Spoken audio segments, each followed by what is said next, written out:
Setelah 1 tahun bergulir, kasus tudingan ijazah palsu Jokowi kini memasuki babak baru usai penyidik Polda Metro Jaya menangkap Roy Suryo dan Dr. Tifa yang sebelumnya sudah ditetapkan sebagai tersangka.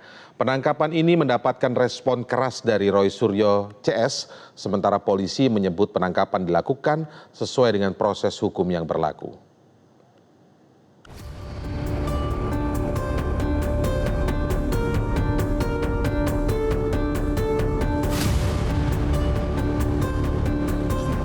Sampai Jumat sore, tersangka kasus tudingan ijazah palsu Jokowi, Roy Suryo, dan Tifauzia Tiasuma atau Dr. Tifa masih berada di ruang penyidik Polda Metro Jaya.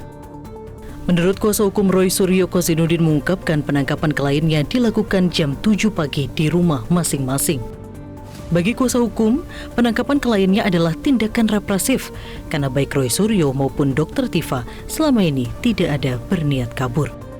Alasannya itu adalah adanya kekhawatiran akan menghalangi atau mengganggu proses penyidikan. Dan kita tahu penyidikan ini kan sudah di ujung, sudah dikatakan akan tahap 2, sudah dikatakan bahkan disebut sebagai P21. Lalu menghalangi penyidikan yang macam apa sehingga itu dijadikan dasar? Karena tadi kami melalui kuasa hukum kami yang lain sudah komunikasi dengan Pak Roy saat pendampingan di pemeriksaan. Salah satu alasannya adalah karena dianggap menghalangi proses penyidikan begitu. Berdasarkan KUHP baru, yakni dalam pasal 100 ayat 5, syarat penahanan tidak bergantung pada subjektivitas penyidik. Tetapi ada aspek objektif, mulai dari memberikan informasi yang tidak sesuai fakta saat pemeriksaan hingga menghambat proses pemeriksaan. Terlebih, atas perkara yang dikenakan ke Roy Suryo dan Dr. Tifa, ancaman hukuman yang diterima lebih dari 5 tahun penjara. Sementara itu, pihak kubu Jokowi menganggap keputusan penyidik sudah tepat karena sudah sesuai dengan aturan hukum yang berlaku. Ya, bukan suatu hal yang mengagetkan buat kami, karena memang bukan yang terbaik ini, tetapi ini adalah yang seharusnya. Jadi berbeda ya, melakukan yang terbaik pihak kepolisian, tapi inilah yang seharusnya dilakukan oleh Polda Metro Jaya. Yang pertama adalah ini adalah amanat aturan dan perundang-undangan. Secara hukum bahwa memang KUHP kita mengatur di atas 5 tahun harus dilakukan penahanan. Secara syarat subjektif dan objektifnya itu udah terpenuhi. Terpenuhinya di mana? Berkas perkara kasus tuduhan ijazah Jokowi palsu sudah lengkap atau P21 sejak 2 Juni lalu.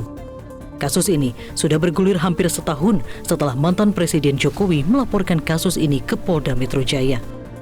Dari ketiga tersangka dalam klaster kedua kasus tudingan ijazah palsu Jokowi, hanya Rismon Sianipar yang dicabut status tersangkanya karena menyelesaikan perkara melalui restoratif justice.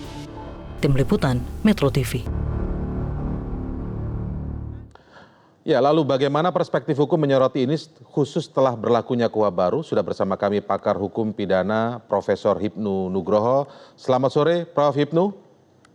Selamat sore, Mas Indra. Baik, tadi kita sempat berbincang ya, ini terminologinya kok penangkapan, tapi ini penyebutan. Bisa dijelaskan dulu, Prof. Menurut Anda seperti apa ini, Prof? Ya, gini Mas Indra, ini bagian dari proses hukum dalam pra-adjudikasi. Pra-adjudikasi itu ada istilah pra-penuntutan. Pra-penuntutan adalah sebagai bentuk ruang koordinasi antara penyidik dan penuntut umum yang saling melengkapi dan mendukung. Gitu. Oleh karena itu kalau memang itu terkait dengan berkas perkara sudah cukup, memang harus segera diserahkan. Tapi konteks penangkapan ini kok terlalu bombastis ya. Jadi ini karena istilah penangkapan konotasi bisa terkait dengan upaya paksa. Apa itu upaya paksa? Tindakan penyelidik untuk melakukan pengekalan sementara. Padahal ini tidak. Ini adalah sebagai penjemputan atas suatu berkas perkara yang akan dilimpahkan. Karena tadi disampaikan di dalam pasal 59 huruf 5 KUHP baru, ketika berkas perkara dinyatakan cukup, maka penyidik juga harus menyerahkan berkas perkara plus tersangka kepada penuntut umum. Nah, ini suatu biasa. Jadi penjemputan bukan penangkapan. Kalau melarikan, lah iya. Penangkapan ini penjemput karena terkait terhadap menaikkan, melimpahkan berkas perkara dan tersangkanya. Gitu Mas, itu yang harus dipahami gitu. Jadi kalimatnya enak gitu loh. Nah, oleh karena itu ini bagian proses hukum. Nah, mudah-mudahan lah nanti kalau sudah terkait dengan pelimpahan dari penyidik pada penuntut umum, maka bola ada di penuntut umum. Begitu Mas Indra. Oke, nah ini apa masalahnya lebih dari sekedar soal terminologi saja nih berarti ya, Prof. Hipni ya, bukan soal terminologi saja. Karena kalau misalnya sudah berkas sudah selesai, maka mau diserahkan kepada penuntut umum ya, kurang lebih seperti itu. Nah, kepada penuntut umum ini maka termasuk selain barang bukti dan berkasnya termasuk tersangkanya, begitu kan kurang lebih ya, Prof ya? Iya. Apakah prosesnya itu harus dijemput sesuai peraturan perundangan atau KUHP yang baru ini, ataukah bisa melalui panggilan berupa surat? Ya, memang kalau soft ya, kalau tindakan yang soft dipanggil. Baru dipanggil, kemudian nanti periksa, dan pemanggilan itu langsung dilakukan suatu penyerahan. Memang dalam hal praktek, Mas, kalau pemanggilan itu terkait dengan penyerahan, kadang-kadang agak mangkir, kan itu loh. Jadi pemanggilan dulu. Nah ini kan tidak, ini kan seolah dijemput kan gitu. Jadi bukan penangkapan, dijemput, karena ini bagian dari proses pemeriksaan yang sudah sebelumnya. Kalau penangkapan itu proses yang terpisah. Itu kalau kita konteks hukum.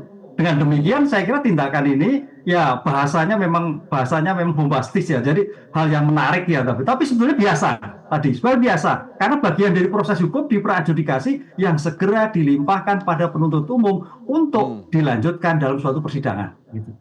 Nah, oke. Taruhlah ada yang soal bombastisnya kita kesampingkan sedikit ya, Prof ya. Tapi saya ingin tanya, kalaupun ini istilah jemput ya, dijemput begitu itu, tadi Anda bilang kalau soft diundang saja, tapi biasanya bisa juga mangkir.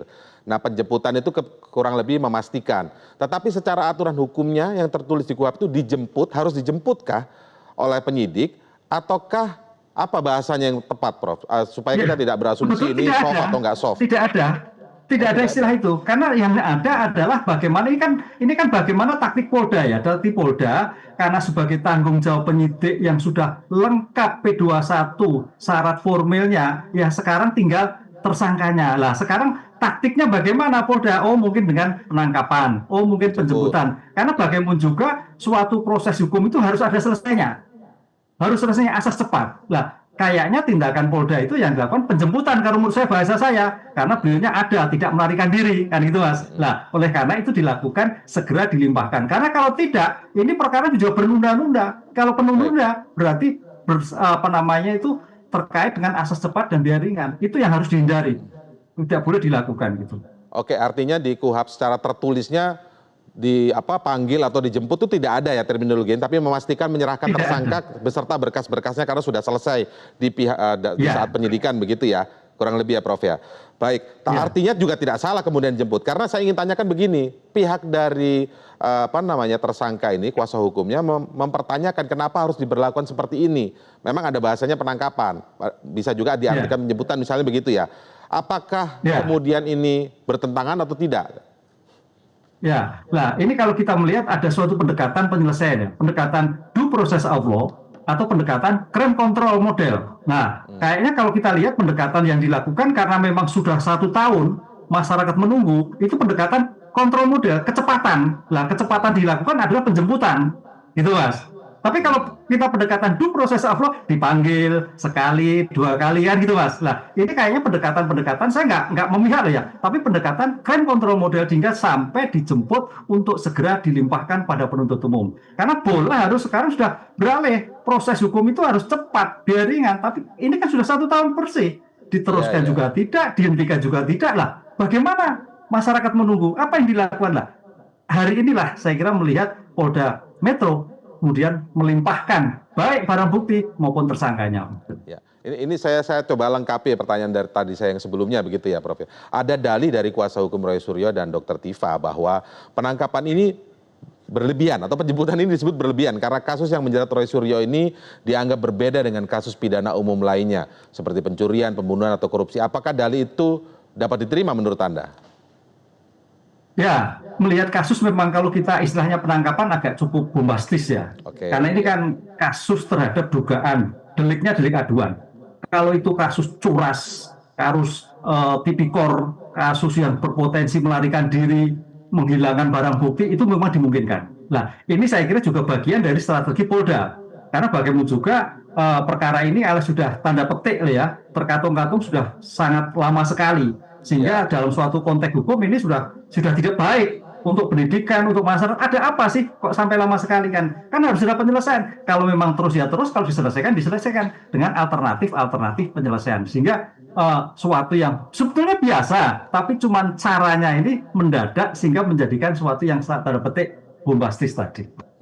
Bombastis ya. Walaupun di sisi lain dijemput itu supaya memastikan prosesnya berjalan cepat ya, jangan sampai menutup atau membuka peluang adanya mangkir dan lain sebagainya.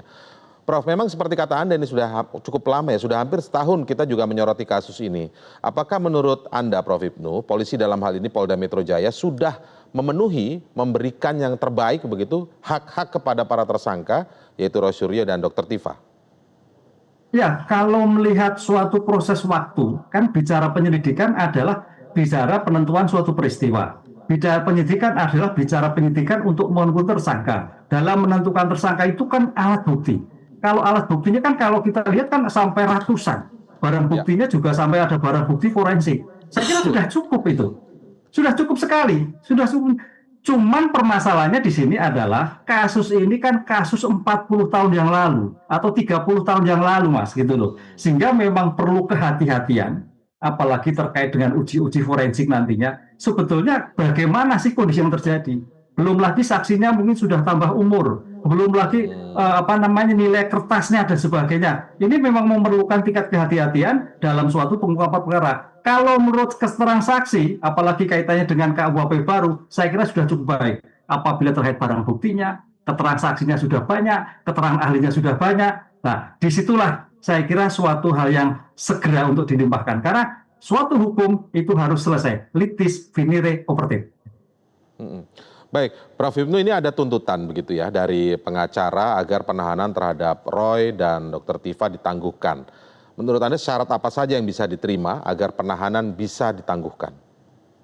Ya, penahanan memang suatu luar biasa dalam KUHP baru ini. Kalau kemarin itu melihatnya hanya syarat objektif, syarat subjektif. Syarat subjektif itu kaitannya kewenangan penyidik, syarat objektif kaitannya tindak pidana yang diancamkan lebih 5 tahun lapak. Roy Suryo Butika ini ada dua pasal. Kalau dugaan pemalsuan sih enggak, hanya 4 tahun, tapi IT-nya itu yang masuk kualifikasi sana. Kemudian syarat subjektif dan syarat objek subjektif. Nah, syarat subjektif ini, Mas, kalau kita lihat di dalam pasal 100 angka 5 itu ada 8 metode atau 8 jenis yang harus dijadikan bahan oleh penyidik. Satu diantaranya, ada nggak kekhawatiran melarikan diri?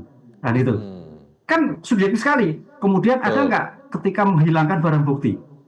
Keempat, bagaimana terhadap pemanggilan yang dilakukan? Kooperatif atau tidak?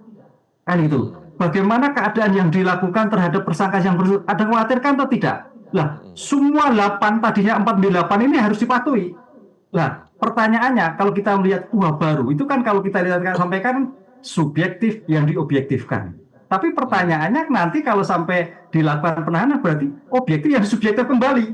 Lah, oleh karena itu dalam seperti ini konsep penangguhan penahanan cukup bagus. Jadi penangguhan penahanan, karena penangguhan penahanan itu sebagai jaminan bahwa yang bersangkutan adalah kooperatif dalam melakukan suatu pemeriksaan. Ini saya kira suatu yang tindakan yang luar biasa, karena undang-undang memberikan bahwa ketika seorang melakukan penahanan, itu Kejaksaan Agung sudah cukup semua. Syarat objektif, subjektif, formil, material semua. Cuma pertanyaannya, apakah dilakukan penangguhan? Nah, pertanyaan dengan penangguhan ini, mampu nggak penangguh itu menjadikan jaminan dan mampu menghadirkan ketika dilakukan suatu pemeriksaan di dalam suatu penuntutan atau persidangan. Kalau menjaminkan mampu, ya mungkin bisa dikabulkan. Karena penyelesaian hukum kita itu kan penyelesaian yang humanis.